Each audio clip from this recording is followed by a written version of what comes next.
cacophony of media, with a cacophony of campaigning. And what is all this for?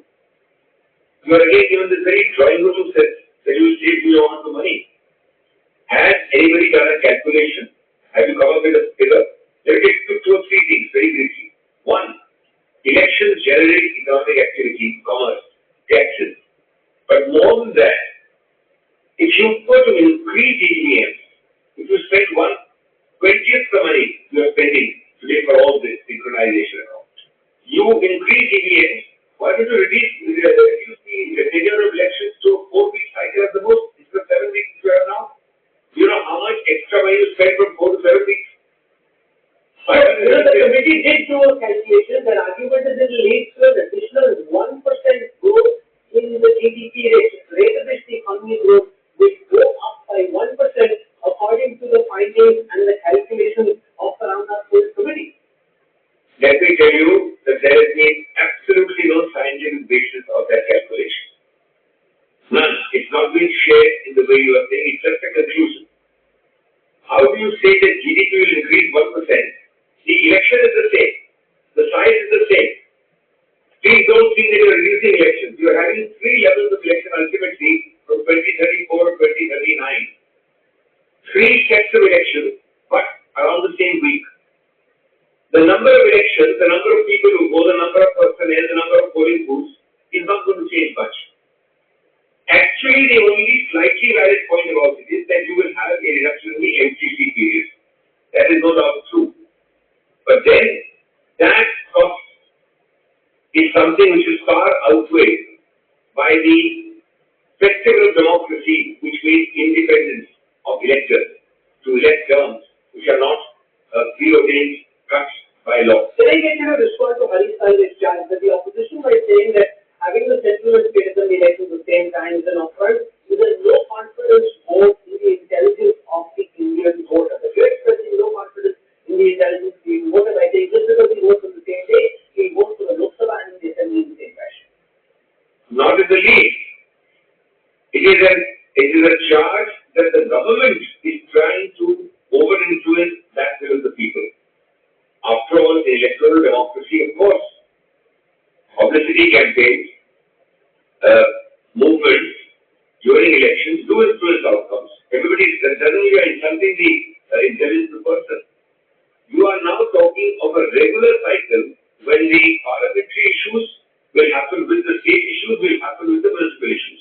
Nobody is saying that the intelligence is the voter, but we are talking of the attempt of the government to say that we must have this mixed set of issues in the same week. Over time, when you have a synchronized set of elections, of course it is going to overwhelm local issues. Of course there is going to be misinformation, miscampaigning. Let's come now to the basic structure argument that the opposition is making. Arjun Maidan, along with it, says this is not violating the basic structure doctrine because principles like judicial review, the federal character of the constitution, separation of powers, secular character, supremacy of constitution are not changed. Hari said this is just a catchy, buzzing catchphrase that the opposition has called out to without being able to explain how this actually violates the federal structure and the basic doctrine. Okay, so let's tell you where the catchphrase is. The catchphrase is O-N-O-E. That's the Jumla, not the basic structure. First of all, that is this government has a controlled freak approach. It wants uniformity upon diversity in everything, in dress, habits, speech, food, everything. One language, one nation, one religion, one nation. God forbid, one party, one nation. That's the general sense. The second point is that way back in 1975, the judgment known as Indira Nehru Gandhi said, level playing field and electoral democracy is part of the system. You tell me, in case the people elect you for a 5-year term, or you are an MP who have mandate in a full national electoral assembly election, why should your term be curtailed 2.5 years? On what basis? And the next term, next year will be curtailed to 1 year. Is that not a superimposition of law upon the will of the people? The other big argument is about whether this can be passed just as a constitutional amendment in Parliament, and does it need the ratification of more than half the state assembly? Arjun Maidan, in In Parliament argues the Schedule 7 of the Union List, entry 72, empowers Parliament to legislate elections to both the Parliament and state legislature without this requiring the ratification of the state assembly. This is the argument having Salve made as well. The opposition seems to believe that it requires the approval of half the state assembly, and that is really at the core of how this bill will get passed if it all it does. Well, I'm quite happy the Honorable Law Minister and those who are advising him on law adopt the approach you are saying, because I think it will be struck down in a jiffy. And I don't want to exaggerate. Just tell me in common sensical terms, Kapil, are you changing the term of state assembly, MLA?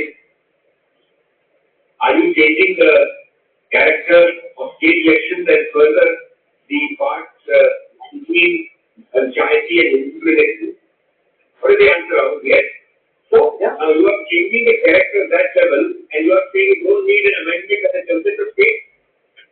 I don't know who is the advisor and what law they are following. No, but that's the position that the Ramnath Kovind committee took. We had former President Ramnath Kovind was the chair of the committee with us, and then asked a kind of lengthy conversation with him about it. In the collective view of that committee, which had the likes of Salve and many others in it, it's come to the view, and they consult to the current election commission as well, it's come to the view that it does not require the ratification of state assembly.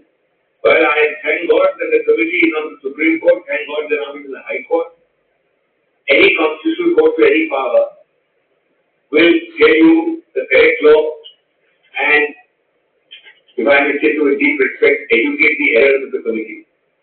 The committee is a view, it's a proposal. So, please don't give it any legal status or any hierarchy. But the government is now getting this to a JTC, where the likes of you and others can argue once the JTC is actually being formed, and then the bill can be amended based on the feedback that members of the parliamentary committee give. We hope and trust what you are saying is true, but I have little hopes. The JTC, as you know, is based on majoritarian rule. Here is a decision of no less than numero uno. That decision can't be diluted or changed. And what we are doing today is the entire exercise of the whole country through committees, through bodies which are stamping legitimacy on a preconceived idea. They are not telling you that it's desirable on its own merit. They're telling you how to do it because it is decided by someone else for them. Well, our viewers have heard from Dr. Singh before that, heard from Ali Salve. We leave it for the moment for our viewers to please judge and decide who they thought is the more compelling argument, and ultimately the Supreme Court judges will have to decide which of the two arguments goes straight away. Abhishek Singh for joining us and sharing your insights. Thank you very much. Thank you, sir.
Hi, I am AI anchor Sana, bringing the top headlines for you